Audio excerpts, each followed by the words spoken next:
안녕하세요. 타임아웃입니다. 레알 베티스는 이번 경기에서도 이스코를 비롯해 노벨 맨디, 마르크 바르트라, 리카르도 로드리게스, 아이토르 루이발 등이 전력에서 제외되거나 출전이 불투명한 상황입니다. 다만 지오바니 로 셀소가 열번 역할로 복귀할 가능성이 크며 메뉴에서 완전 이적한 안토니가 오른쪽 측면에서 선발로 나설 전망입니다. 파블로 포르날스는 중원에서 깊은 위치를 맡을 것으로 보이며 올 시즌 라리가에서 한 골을 기록한 쿠초 에르난데스가 최전방 원톱으로 출격할 예정입니다. 레알 소시에다드는 야넬 에레라가 근육 부상으로 여전히 결장하고 오리 오스카르손, 루카 수치치, 브라이스 멘데스는 출전 여부가 불투명합니다. 그러나 레알 마드리드전에서 보여준 경기력을 감안할 때 세르히오 프란시스코 감독이 큰 변화를 주지는 않을 전망이며 다케우사 구보가 오른쪽 측면에 복귀할 가능성이 있습니다. 오야르사발은 여전히 소시에다드 공격의 핵심으로 이번 경기에서도 선발로 나서며 해당 매치 역사상 최다 득점 공동 2위 기록에 도전합니다. 베티스는 올 시즌 라리가에서 5경기를 치러 1승 3무 1패로 무난하지만 다소 평범한 출발을 보였습니다. 엘체와 무승부로 시작해 알라베스를 잡았지만 셀타 비고전 무승부와 아틀레틱 빌바오전 패배로 주춤했고 최근 레반테와의 경기에서는 2골을 먼저 내주고 따라가며 2대2 무승부를 기록했습니다. 다음 주 노팅엄 포레스트와의 유로파리그 개막전을 앞두고 있는 만큼 이번 경기에서 긍정적인 결과를 원하고 있습니다. 지난해 같은 맞대결에서는 베티스가 3대0 완승을 거뒀지만 최근 5번의 라리가 맞대결에서는 단 한 번만 승리했습니다. 소시에다드는 개막 이후 발렌시아, 에스파뇰과 연속 무승부를 기록했지만 레알 오비에도와 레알 마드리드에 연패하며 리그 17위까지 내려앉았습니다. 지난 시즌 11위로 마쳤던 것 역시 최근 몇 년 중 최악의 성적이었는데 올 시즌 역시 쉽지 않은 흐름이 이어지고 있습니다. 역대 전적에서 소시에다드는 베티스와 총 118차례 맞붙어 46승 31무 41패로 근소하게 앞서 있습니다. 특히 오야르사발은 베티스를 상대로 통산 6골을 기록한 바 있으며 이번 경기에서도 원정 승리를 이끌 핵심 카드로 꼽힙니다. 베티스는 안정감 있는 경기 운영에도 불구하고 최근 맞대결에서 소시에다드를 상대로 확실한 우위를 점하지 못하고 있습니다. 소시에다드는 부상자가 다수 있지만 오야르사발과 구보를 중심으로 여전히 위협적인 공격력을 보유하고 있으며 최근 부진을 끊어내기 위해 총력을 다할 것으로 보입니다. 이번 경기는 양팀이 치열하게 맞서 결국 무승부 가능성이 높은 경기로 전망됩니다. 레체는 시즌 초반부터 전력 누수가 뚜렷하게 드러나고 있습니다. 필리프 마르친스키와 가비 장이 십자인대 부상으로 장기 결장이 불가피하고 발타자르 피에레 또한 근육 문제로 정상적인 출전이 어렵습니다. 다만 이외의 자원들은 대부분 가용 상태라 에우세비오 디 프란체스코 감독은 수비 라인에 변화를 주며 대응할 것으로 보입니다. 공격에서는 세르비아 출신 니콜라 스툴리치와 밀란 소속의 유망주 프란체스코 카마르다가 최전방 선발 자리를 두고 경쟁할 예정이지만 두 선수 모두 아직 득점을 기록하지 못하며 무게감이 떨어진다는 평가를 받고 있습니다. 칼리아리는 지토 루분보와 보리스 라도노비치가 부상으로 빠지지만 전력 공백은 크지 않습니다. 새로 합류한 안드레아 벨로티가 지난 경기에서 에스포지토와 호흡을 맞추며 긍정적인 평가를 남겼고 제나로 보렐리와 세미흐 킬릭소이도 옵션으로 대기 중입니다. 특히 골키퍼 엘리아 카프릴레는 파르마전에서 환상적인 선방을 연이어 보여주며 신뢰를 얻었고 이번 경기에서도 선발 출전이 유력합니다. 레체는 시즌 개막 이후 세리에 A에서 1무 2패로 아직 승리를 거두지 못했고 직전 아탈란타 원정에서는 후반 25분 동안 3골을 허용하며 완전히 무너졌습니다.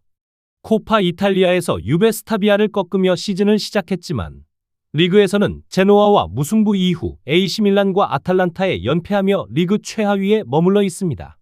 특히 최근 홈 경기 성적이 심각한 문제로 지난 시즌부터 이어진 12경기에서 단 1승에 그쳤고 그중 8경기에서는 득점조차 하지 못했습니다.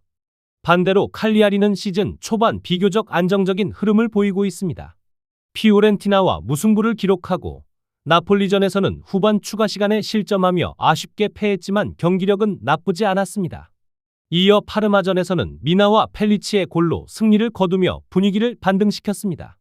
새로 합류한 벨로티와 에스포지토가 득점을 올리지는 못했지만 공격 전개에 기여하며 앞으로의 기대감을 높이고 있습니다. 역대 전적에서는 칼리아리가 최근 7차례 맞대결에서 단 1승에 그쳤으나 그 유일한 승리가 올 1월 레체를 상대로 기록한 4대1 완승이었다는 점이 주목됩니다. 종합적으로 볼 때 레체는 확실한 공격 옵션 부재와 흔들리는 수비로 인해 부진이 이어질 가능성이 크며, 반대로 칼리아리는 조직력과 흐름에서 우위를 점하고 있어 이번 맞대결에서 승리 가능성이 더 높게 평가됩니다. 저의 분석을 재미있게 보고 계시다면 잠시 좋아요와 구독 한번 눌러주시면 큰 힘이 됩니다. 슈투트가르트는 시즌 초반부터 부상 악재와 불안정한 경기력으로 어려움을 겪고 있습니다. 주전 공격수 데니즈 운다브가 무릎 부상으로 여전히 회복 중이며, 콩고 대표 실라스 역시 프리시즌 발목 부상으로 복귀가 늦어지고 있습니다. 여기에 근육 부상으로 전력에서 빠진 저스틴 디엘까지 더해져 공격진의 무게감이 떨어진 상태입니다. 그나마 골키퍼 파비안 브래들로가 복귀를 앞두고 있지만 이번 경기 출전은 힘들 것으로 보입니다. 이런 상황에서 슈투트가르트는 올 시즌 최악의 출발을 기록 중입니다. 개막 후 3경기에서 2번 패배를 당하며 2022-23 시즌 이후 가장 좋지 않은 출발을 보였고, 특히 지난 프라이부르크전에서는 1시간 넘게 리드를 지키다 경기 막판 12분 동안 3골을 내주며 무너졌습니다. 독일컵에서도 아인트라흐트 브라운슈바이크를 상대로 4골을 허용하며 수비 불안이 뚜렷하게 드러났습니다. 시즌을 유로파리그 병행 일정과 함께 치러야 하는 상황에서 이 문제를 단기간에 해결하기란 쉽지 않아 보입니다. 반면 장크트 파울리는 상승세가 매섭습니다. 개막전에서 보루시아 도르트문트를 상대로 1대3으로 끌려가다 후반 막판 2골을 터뜨리며 극적인 무승부를 거뒀고, 이어진 함부르크 원정 라이벌전에서 값진 승리를 챙겼습니다. 지난주 아우크스부르크전에서도 2대1 승리를 거두며 상위권 경쟁에 본격적으로 가세했습니다. 지난 시즌 14위로 잔류에 만족했던 팀이 올 시즌에는 완전히 달라진 경기력으로 팬들의 기대를 끌어올리고 있는 상황입니다. 결국 이번 맞대결은 수비 불안에 시달리는 슈투트가르트가 반전의 계기를 찾을 수 있을지, 아니면 기세가 오른 장크트 파울리가 또 한 번 승리를 가져갈지가 관건입니다. 현재 흐름과 경기력을 고려했을 때 장크트 파울리가 원정에서도 충분히 우위를 점할 가능성이 높아 보입니다. 리옹은 직전 경기에서 아쉬운 패배를 당하며 흐름이 끊겼습니다. 스타드 렌을 상대로 코렌탱 톨리소가 시즌 2번째 골을 기록하며 앞서갔지만, 후반 막판 타일러 모튼의 퇴장 이후 수적 열세에 몰리며 무너졌습니다. 결국 골키퍼 레미 데캉의 자책골까지 나오면서 3실점을 허용했고, 데캉은 부상으로 한 달가량 전력에서 이탈하게 되었습니다. 여기에 어네스트 누아마와 오렐 망갈라가 부상으로 빠져 있으며 모튼의 징계 공백까지 겹치면서 전력 운영에 난관이 생긴 상황입니다. 그럼에도 불구하고 리옹은 홈에서 강한 면모를 보이고 있습니다. 이번 시즌 리그 홈 경기에서는 단 한 골도 허용하지 않았고, 최근 8차례 홈 경기에서 7승 1무를 기록하며 확실한 안정감을 보여주고 있습니다. 특히 전반에 리드를 잡고 들어간 홈 경기에서는 2021년 5월 이후 단 한 번도 역전패를 당하지 않았을 만큼 탄탄한 경기 운영이 돋보입니다. 또한 앙제를 상대로는 최근 5차례 맞대결에서 모두 승리를 챙겼고, 홈에서는 6경기 연속 승리를 이어가며 확실한 우위를 점하고 있습니다. 앙제는 지난 경기에서 플로랑 한행을 왼쪽 풀백으로 기용하며 변화를 줬고, 부상에서 돌아온 히맛 압델리가 교체 출전해 페널티킥으로 동점골을 기록하며 귀중한 승점을 챙겼습니다. 하지만 공격력 빈곤은 여전히 심각합니다. 지난 시즌 리그에서 단 32골에 그쳤고, 올 시즌도 현재까지 3골밖에 넣지 못해 득점력이 크게 부족합니다. 원정에서는 최근 3경기 연속 승리를 거두지 못했으며, 그중 2경기에서는 득점조차 올리지 못했습니다. 이러한 흐름을 종합하면 리옹이 부상자와 징계 공백에도 불구하고 홈에서의 강세와 앙제전 상대 전적을 바탕으로 다시 반등할 가능성이 높습니다. 앙제가 수비적으로 나서더라도 공격력 부재가 발목을 잡을 것으로 보이며 리옹이 유리한 고지를 점할 전망입니다. 슈운스케 미토가 무릎 부상으로 여전히 전력에서 이탈한 가운데, 스파르타는 브루노 마르틴스 인디가 출전 정지 징계에서 돌아와 수비를 강화할 수 있을 전망입니다. 공격에서는 토비아스 라우리첸과 패트릭 반 아놀트의 활약이 기대됩니다. 라우리첸은 올 시즌 2골 1도움을 기록하며 꾸준히 공격 포인트를 쌓고 있고, 반 아놀트는 이미 3차례 도움을 기록하며 측면에서 위협적인 모습을 보이고 있습니다. 특히 지난 로테르담 더비에서 반 아놀트의 크로스를 받은 아유브 우프키르가 극적인 결승골을 터뜨리며 팀의 승리를 안긴 바 있습니다. 트벤테는 수비수 스타브 램킨이 이탈리아전에서 부상을 당해 몇 주간 결장이 예상되며 마티아스 크욜로와 샘 레머스도 무릎 부상으로 전력에서 빠집니다. 하지만 리키 반 볼프스빈켈이 NAC와의 경기에서 시즌 첫 골을 기록했고 기회 창출 능력에서도 팀 내 상위권에 올라있어 단순한 득점원 이상의 가치를 보여주고 있습니다. 테일러 부스와 아르노 페르시루렌도 창의적인 패스로 공격 전개에 중요한 역할을 할 수 있습니다. 스파르타는 지난 시즌 12위에 그쳤지만 올 시즌 초반 5경기에서 3승을 거두며 좋은 출발을 보였습니다. 다만 수비 불안이 여전한 문제로 드러나고 있습니다. PSV의 6실점, 페예노르트의 4실점을 허용하는 등 상위권 팀을 상대로는 크게 무너졌고 현재 상위권 팀 중 가장 많은 11실점을 기록 중입니다. 또한 트벤테를 상대로는 2020년 12월 이후 리그컵 대회에서 승리를 거두지 못하며 5년 가까운 기간 동안 홈에서 무승을 이어오고 있습니다. 트벤테는 시즌 초반 부진으로 감독 교체라는 초강수를 두었습니다. NAC전 무승부 이후 오스틴 감독이 경질되고 새로운 사령탑 요한 반덴 브롬이 지휘봉을 잡았습니다. 트벤테는 올 시즌 5경기에서 단 한 번의 승리에 그쳤고 원정에서는 PEC 즈볼레와 엑셀시오르에 각각 0대1로 패하는 등 불안한 모습을 보이고 있습니다. 하지만 반덴 브롬 감독은 스테인 감독과의 맞대결에서 9경기 무패를 기록 중이라는 점에서 변수로 작용할 수 있습니다. 스파르타는 홈 이점과 초반 상승세를 바탕으로 승리를 노리지만 트벤테 역시 새 감독 효과와 맞대결 우위에 힘입어 쉽게 무너지지 않을 가능성이 큽니다. 최근 로테르담에서 열린 양 팀의 맞대결 4경기 중 3경기가 무승부로 끝난 만큼 이번 경기 역시 승부를 가르기 어려운 접전 끝에 무승부 가능성이 높아 보입니다. 맨체스터 시티에서 임대온 스벨의 뉘판과 손체 한센은 프레스턴전에서 교체 출전 후 강한 인상을 남기며 이번 경기 선발 출전 후보에 올랐습니다.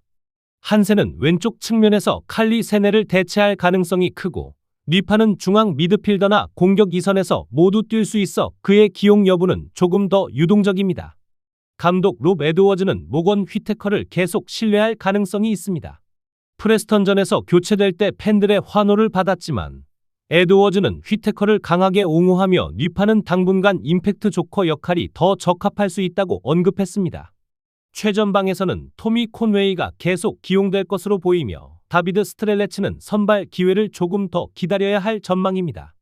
웨스트브롬은 라이언 메이슨 감독이 메뉴 임대생 토비 콜리어에게 미드필드 첫 선발 기회를 줄 수 있습니다. RP 길크리스트 역시 오른쪽 풀백으로 나설 가능성이 있으며 이 경우 조지 캠벨이나 알렉스 모아시 선발에서 제외될 수 있습니다. 미들즈브러는 에드워즈 감독 부임 직후 EFL컵에서 0대4로 돈캐스터에 대패하며 팬들의 우려를 샀지만 이후 리그에서 3승 1무를 기록하며 챔피언십 선두에 올라섰습니다. 미롤 원정 3대0 노리치 원정 2대1 승리는 압박 속에서도 존재감을 증명한 결과였고 셰필드 유나이티드를 1대0으로 제압하며 상승세를 이어갔습니다. 프레스턴과의 최근 경기에서는 2대2 무승부에 그쳤지만 두 차례나 끈질기게 따라붙어 승점을 챙기며 조직력과 투지를 보여주었습니다. 또한 올 시즌 리그 최소 실점 공동 1위를 기록 중이며 7명의 선수가 이미 득점을 기록하는 등 공격 자원 분산이 잘 이루어지고 있습니다. 웨스트브롬은 올 시즌 득점력이 다소 떨어지는 모습입니다. 지금까지 리그 6골 중 절반인 3골을 수비 불안이 심한 렉섬을 상대로 넣었을 정도입니다. 하지만 5경기에서 10점을 쌓아 5위에 올라 있으며 원정에서는 강한 인상을 남겼습니다. 렉섬 원정 3대2 승리에 이어 스토크시티 원정에서는 1대0 승리를 거뒀는데 스토크가 나머지 경기에서 모두 승리했다는 점을 감안하면 상당히 값진 결과였습니다. 다만 홈에서는 더비 카운티에 연패하며 불안한 모습도 있습니다. 미들즈브러는 안정된 수비와 다양한 득점 자원을 앞세워 이번 경기에서도 우위를 점할 가능성이 큽니다. 그러나 웨스트브롬 역시 원정에서 강한 모습을 보여주고 있어 신입 선수들을 선발로 기용할 경우 분위기 반전을 꾀할 수 있습니다. 결과적으로 미들즈브러가 근소하게 앞서겠지만 치열한 접전 끝에 무승부 가능성도 충분히 열려있는 경기로 전망됩니다.